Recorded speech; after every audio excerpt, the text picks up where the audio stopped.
And now we're looking at explanation 8.3 on page 199.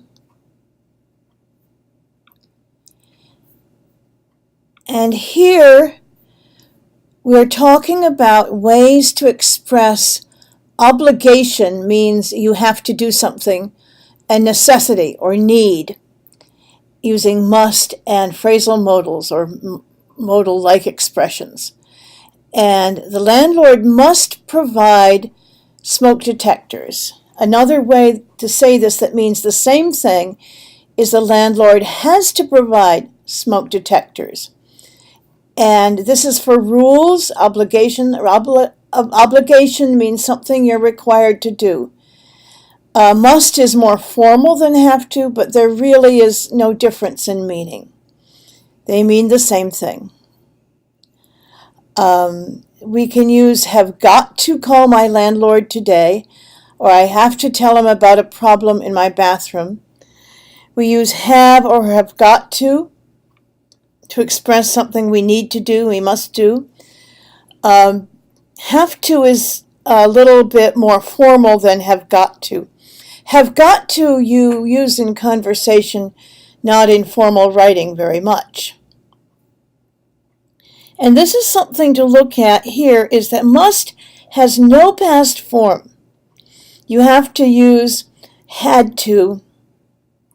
You have to use had to as the past tense for both must and have to. So at the end of my lease last June, I had to move. I'm talking about the past here, and I can't use must because there's no past form for must.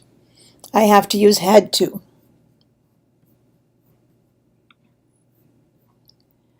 Okay, here are contractions.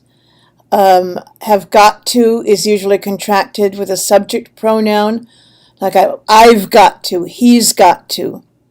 And we don't have got to for questions and negatives. We don't say, has he got to or he has not got to. We don't use those questions or negatives with this got to, have got to. And legal documents, like a lease is a legal document, can use shall for obligation to express something you have to do.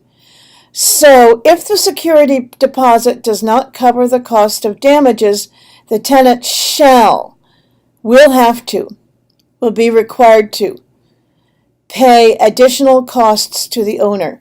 This meaning of shall does not really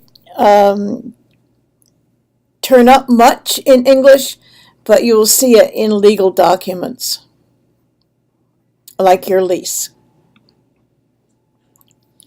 And this is a note about pronunciation. When people say have to, it often sounds like have to, like I have to go. Or has to is often pronounced has to. He has to finish work. Got to is often pronounced gotta, okay? I gotta see him now. Often have is omitted in speech before got to, so you see in informal writing, people write gotta, I gotta go now.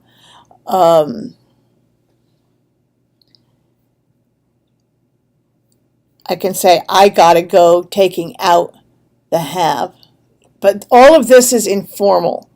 This is informal. It's for conversation.